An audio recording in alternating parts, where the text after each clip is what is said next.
皆さん今ここに肉体があるんですけども、肉体があっち側にこっち側にって言うけども、肉体をどう管理するかですよ。肉体があちこち悪いというのは、だからその中にあるものがその肉体のそれを辛いとか痛いとかと、それが訴えてるんですよ。肉体は訴えてないんですよ。脳が体のその不調といいますかね、その状態を辛いとか悲しいとかって訴えてるんですよ。脳なんですよ。脳を切り替えれば話をしたりして気持ちが高まってきたりすると、こういう講義もそうですけど、いろんな症状がある人が来てこういう話をすると、どうですか症状は。ないです。あんなに辛かったのが、昨日までずっと病院にいたのが今ないです。でたくさんの人がいるんですよ。手が上がらなかった、足が開かない、起き上がれないっていう人が話をするだけでなくなるんですよ。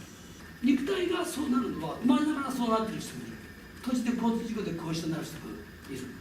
それはどんなに注意したってもうダメ、もうそうなっちゃってっていう、そんな人いっぱいいますから、じゃあそういう人たちはもうそれっきり気の毒な人なのかと。そうじゃなくてみんな一緒ですよ。脳の中、その人は脳ですから、脳がその人だから、脳が健康にですよ。脳がその人らしくいることですよ。そういう教育はしないんです。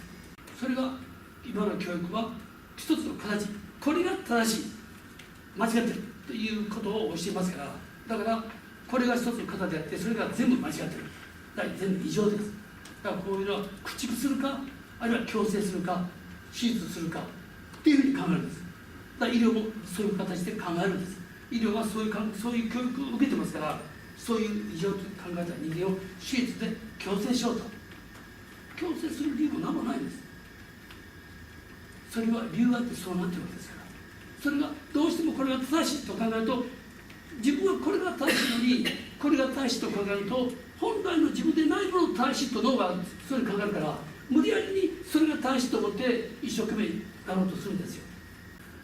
でも本当に自分を大事にしようと思ったら、どれが本当の自分かと分かれば、これが自分だと。人と違うような髪型したとしても、それは自分ですよ。それでいいわけですよ。それは体のどんなところもみんなそうですよ。でも人の前でみんなと同じように食べられて、同じようにできないとみっともないという社会を作れば、それが悪いんだと言って直そうとしてしまう。これ教育ですよね。自分その人の脳、その人の存在する理由っていうこの脳の教育はしないです。教育はしないんです。